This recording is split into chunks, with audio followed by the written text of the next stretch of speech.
हमारे लिए जिंदगी में क्या जरूरी है? हमारे लिए जिंदगी में सबसे जरूरी क्या है? इस सवाल का जवाब हर किसी के लिए अलग अलग हो सकता है। किसी के लिए कामयाबी जरूरी है, किसी के लिए जीत, किसी के लिए वर्ल्ड पीस, किसी के लिए हायर एजुकेशन और किसी के लिए मोहब्बत और रिश्ते। लेकिन ये सारे जवाब दरअसल झूठ हैं, एक फरेब है।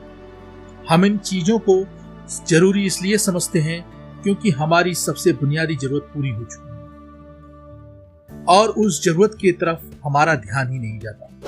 वह जरूरत है जिंदा रहने की जरूरत। इंटरनेशनल अफेयर्स से लेकर 21 सेंचुरी के सपने तक, क्रिकेट से लेकर क्वांटम फिजिक्स तक हम क्या क्या बातें करते हैं। लेकिन बुद्धिजीवियों की तरह इस प्रकार बात करने की सहूलियतें हमें इसलिए हासिल हैं क्योंकि हम जिंदा हैं और हमारे जीवन में अभी तक वह पूस की रात नहीं आई जिससे हल्कू को गुजरना पड़ा। मुंशी प्रेमचंद जी की ये अमर कहानी सुनाने से पहले आपसे गुजारिश करूंगा कि अपनी नजर इंडिया से घुमाकर भारत की ओर ले जाएं, उस हिंदुस्तान की ओर ले जाएं, उस समांतर भारत की कल्पना अपनी नजरों में करें, अपने मन में करें, जहां आज भी भादों में छप्पर टपकता है, जेठ में चमड़ियां झुलस जाती हैं और पूस की रात में हड्डियां ठिठुर कर लकड़ियां हो जाती हैं। यह कहानी है हल्कू, मुन्नी और जबरा की। हल्कू एक किसान है जो अपनी हथेली भर खेत पर फसल उगाता है, किसी तरह पेट पालता है और कर्ज में गले तक डूबा जाता है। मुन्नी उसकी पत्नी है, बीवी है और जबरा उसका वफादार कुत्ता।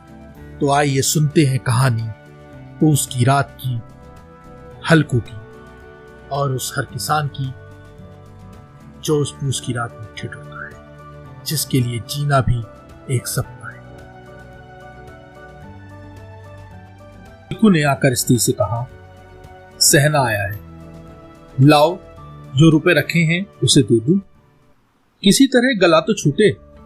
मुन्नी झाड़ू लगा रही थी, पीछे फिरकर बोली, 3 ही तो रुपए हैं, दे दोगे तो कम्बल कहां से आएगा? माघ पूस की रात हार में कैसे कटेगी? नए बच्चों को बता दूं, हार का मतलब होता है खेत। उससे कह दो फसल पर दे देंगे, अभी नहीं। हल्कू एक क्षण अनिश्चित दशा में खड़ा रहा। पूस सिर पर आ गया था, कंबल के बिना हार में रात को वह किसी तरह नहीं जा सकता था।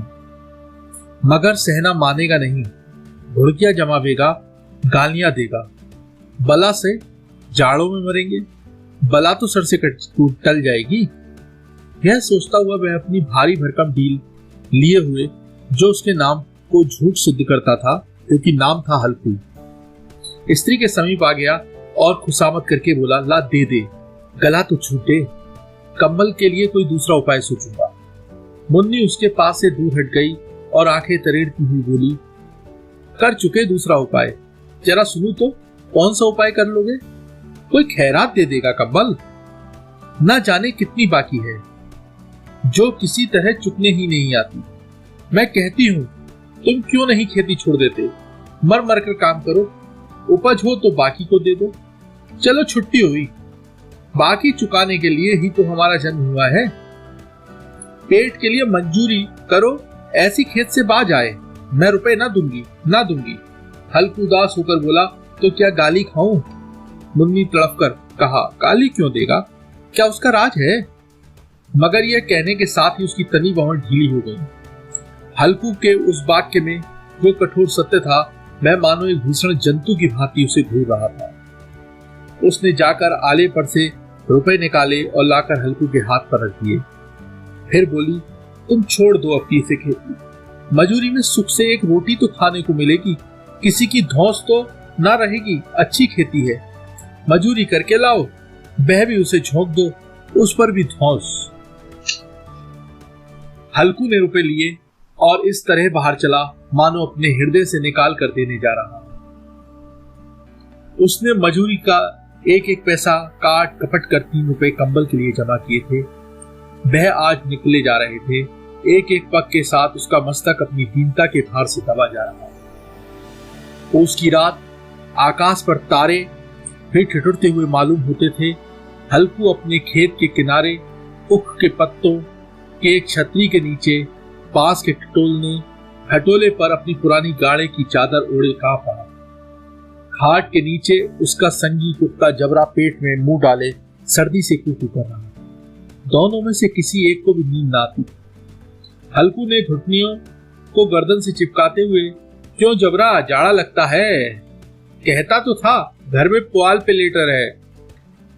तो यहाँ क्या लेने आए थे? अब खाओ ठंड, मैं भी क्या करूं? जानते थे मैं यहाँ हलवा पूरी खाने आ रहा हूं। दौड़े दौड़े आगे आगे चले आए। अब रो नानी के नाम को। जबरा ने पड़े पड़े दुम हिलाई और अपनी कूकू को दीर्घ बनाता हुआ एक बार जम्हाई लेकर चुप हो गया। उसकी स्वान बुद्धि ने शायद ताड़ लिया था, स्वामी को मेरी कूकू से नींद नहीं आ रही। हल्कू ने हाथ निकालकर जबरा की ठंडी पीठ सहलाते हुए कहा, कल से मत आना मेरे साथ, नहीं तो ठंडे हो जाओगे। यह रांड पछुआ न जाने कहां से बर्फ लिए आती है। उठूं फिर एक चिलम भरूं, किसी तरह रात तो कटे। 8 चिलम पी चुका हूं। यह खेती का मजा है। और एक एक भगवान ऐसे पड़े हैं जिनके पास जाड़ा जाए तो गर्मी से घबरा कर भागे। मोटे मोटे गद्दे, लिहाफ, कंबल, मजाल है जाड़े का गुजर हो जाए। तकदीर की खूबी है साहब, मजूरी हम करें, मजा दूसरे लूटे। हल्कू ने उठा, गड्ढे में से जरा सी आग निकालकर चिलम भर ली। जबरा भी उठा। हल्कू ने चिलम पीते हुए कहा, पिएगा चिलम? जाड़ा तो क्या जाता है, जरा मन बदल जाता है। जबरा ने उसके मुंह की ओर प्रेम से छलकती हुई आंखों से देखा। हल्कू, आज और जाड़ा खा ले। कल से मैं यहाँ पुआल बिछा दूंगा, उसी में घुसकर बैठना, तब जाड़ा न लगेगा। जबरा ने अपने पंजे से उसकी घुटनियों पर रख दिए और उसके मुंह के पास अपना मुंह ले गया। हल्कू को उसकी गर्म सांस लगी। चिलम पीकर हल्कू फिर लेटा और निश्चय करके लेटा, चाहे कुछ भी हो जाए, अब की सो ही जाऊंगा। पर एक क्षण में उसका हृदय कंपन करने लगा। कभी उस करवट लेटता, कभी इस करवट, पर जाड़ा किसी पिशाच की भांति उसकी छाती को दबाए हुए था। तो उसने जबरा को धीरे से उठाया और उसके सिर को थपथपाकर उसे अपनी गोद में सुला लिया। कुत्ते की देह से जाने कैसी दुर्गंध आ रही थी, पर वह उसे अपनी गोदी से चिपटाए हुए ऐसे सुख का अनुभव कर रहा था जो इधर महीनों से ना मिला था। जबरा शायद यह समझ रहा था कि स्वर्ग है तो यही है, और हल्कू की पवित्र आत्मा में तो उस कुत्ते के प्रति घृणा की गंध तक नहीं थी। अपने किसी अभिन्न मित्र या भाई को भी वह इतनी ही तत्परता से गले लगाता। वह अपनी दीनता से आहत न था जिसने आज उसे इस दशा को पहुंचा दिया था। नहीं, इस अनूठी मैत्री ने जैसे उसकी आत्मा के सब द्वार खोल दिए थे और उनका एक एक अणु प्रकाश से चमक। सहसा जबरा ने किसी जानवर की आहट पाई। इस विशेष आत्मदा ने उसे एक नई स्मृति पैदा कर दी जो हवा के ठंडे झोंकों को तुच्छ समझती थी। वह झपट कर उठा और छपरी से बाहर आकर भौंकने लगा। हल्कू ने उसे कई बार चुमकार कर बुलाया, वह उसे पास ना आया। हार में चारों तरफ दौड़ दौड़ कर भौंकता रहा। एक क्षण के लिए भी आ जाता तो तुरंत ही फिर दौड़ पड़ता। कर्तव्य उसके हृदय में अरमान की भांति उछल रहा था। 1 घंटा और गुजर गया। रात ने शीत की हवा से धड़कना शुरू कर दिया। हल्कू उठ बैठा और दोनों घुटनों को छाती से मिलाकर सिर को उसमें छिपा लिया। फिर भी ठंड कम ना हुई। ऐसा जान पड़ता था सारा रक्त जम गया हो, धमनियों में रक्त की जगह हिम बह रहा हो। उसने झुककर आकाश की ओर देखा। अभी कितनी रात बाकी है? सप्तऋषि अभी आकाश में आधे भी नहीं चढ़े हैं। ऊपर आ जाएंगे तब कहीं सवेरा आएगा। अभी पहर से ऊपर रात है।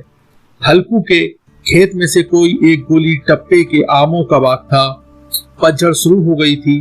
बाग में पत्तियों का ढेर लगा हुआ था। हल्कू ने सोचा, चलकर पट्टियां बटोर लूं, उन्हें जलाकर खूब तापूंगा। रात को मुझे कोई पट्टियां बटोरते हुए देख कोई भूत न समझे।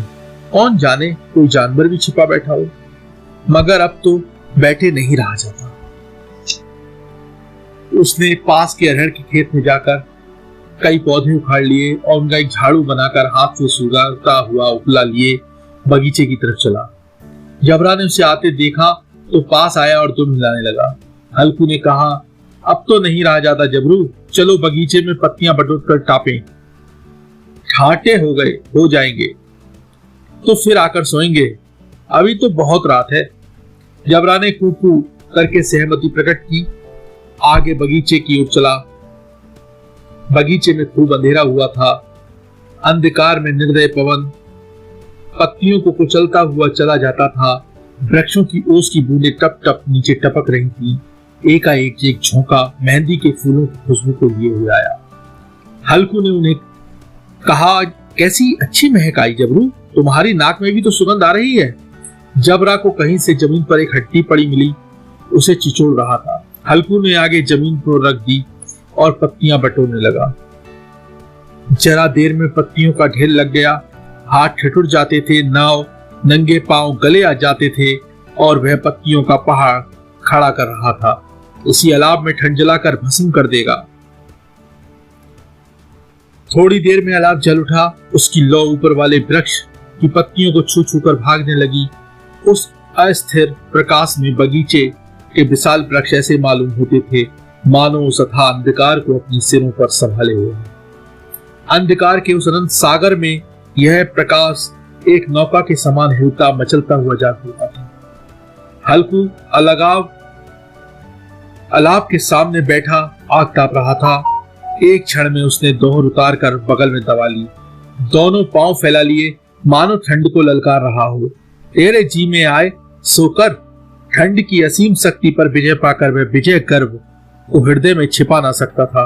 उसने जबरा से कहा, क्यों जब्बर, अब ठंड नहीं लग रही? जब्बर ने कूकू करके मानो कहा हो, अब क्या ठंड ही लगती रहेगी? पहले से ये उपाय ना सूझा, नहीं तो इतनी ठंड क्यों खाते? जब्बर ने पूछ लाई। अच्छा आओ इस अलाव को कूद कर पार करें, देखो कौन निकल जाता है। अगर जल गए बच्चा तो दवा ना करूंगा मैं। जब्बर ने इस अग्नि राशि की ओर कातर नेत्रों से देखा। मुन्नी से कल ना कह देना, नहीं तो लड़ाई करेगी। यह कहता हुआ मैं उछला और उस अलाव के ऊपर से साफ निकल गया। पैरों में जरा लपट लगी, पर कोई बात नहीं। जबरा आग के इधर उधर इर्द गिर्द घूम रहा था और उसके आसपास खड़ा हुआ। हल्कू ने कहा, चलो चलो, इसकी सही नहीं है, ऊपर से कूद कर जाओ। वह फिर कूदा और अलाव के इस पार आ गया। पत्तियां जल चुकी थी। बगीचे में फिर अंधेरा छा गया था। राख के नीचे कुछ कुछ आग बाकी थी, जो हवा का झोंका आ जाने पर जरा जाग उठी, पर एक क्षण में फिर आंखें बंद कर ली। हल्कू ने फिर चादर ओढ़ ली। गर्म राख के पास बैठा हुआ गीत गुनगुनाने लगा। उसके बदन में गर्मी आ गई थी, पर ज्यों ज्यों शीत पड़ती उसे आलस से दबाए लेता था। जबरा जोर से भूख कर खेत की ओर भागा। हल्कू को ऐसा मालूम हुआ जानवरों का एक झुंड खेत में आया हो। शायद नील गायों का झुंड था। उनमें कूदने दौड़ने की आवाज साफ कान में आ रही थी। फिर ऐसा मालूम हुआ कि खेत में चर रही हैं। उनके चबाने की आवाज चर चर सुनाई दे रही थी। उसने दिल में कहा, नहीं, जबरा के होते कोई जानवर खेत में नहीं आ सकता, नौच ही डालेगा। मुझे भ्रम हो रहा होगा। कहा अब तो कुछ सुनाई भी नहीं देता। मुझे भी कैसा धोखा हुआ। उसने जोर से आवाज लगाई, जबरा जबरा। जबरा भौंकता रहा, उसके पास ना आया। खेत में चले जाने की आहट मिली। अब उसे धोखा ना दे, अब वह अपने को धोखा ना दे सका। उसने अपनी जगह से हिलना जहर लग रहा था। कैसे दंदाया हुआ था इस जाड़े पाले में खेत में जाना। जानवरों के पीछे दौड़ना असह्य जान पड़ता है। वह अपनी जगह से ना हिला। उसने जोर से आवाज लगाई, लिहो लिहो लिहो। जबरा फिर भूख उठा। जानवर खेत चल रहे थे। फसल तैयार है। कैसी अच्छी खेती थी, पर ये दुष्ट जानवर इसका सर्वनाश किए डालते हैं। हल्कू पक्का इरादा करके बैठा था। 2-3 कदम चला, पर एकाएक हवा के ऐसा ठंडा चुभने वाला बिच्छू का डंक सा झोंका लगा कि वह फिर बुझते हुए अलाव के पास आकर बैठ गया और राख को कुरेद कर अपनी ढेरे को गरमाने लगा। जबरा अपना गला फाड़ डालता था। नील गाय खेत का सफाया किए डालती थी और हल्कू गर्म राख के पास शांत बैठा हुआ था। अकर्मणता ने रस्सियों की भांति उसे चारों तरफ से जकड़ रखा था। उसी राख के पास गर्म जमीन पर वह चादर ओढ़कर सो गया।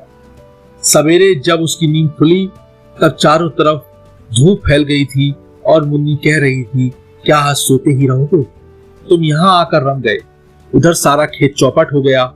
हल्कू ने उठकर कहा, क्या तू खेत से होकर आ रही है? मुन्नी ने कहा, हाँ, सारे खेत का सत्यानाश हो गया है। भला ऐसे भी कोई सोता है? तुम्हारे यहाँ मड़ैया डालने से क्या हुआ? हल्कू ने बहाना किया, मैं मरते मरते बचा। तुझे अपने खेत की पड़ी है? पेट में ऐसा दर्द हुआ कि मैं ही जानता हूँ।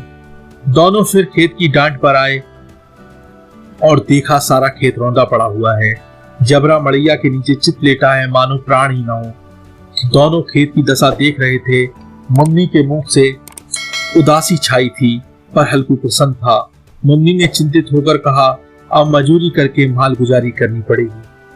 हल्कू ने प्रश्न मुख से कहा, रात को ठंड में कहीं यहाँ तो न सोना पड़ेगा?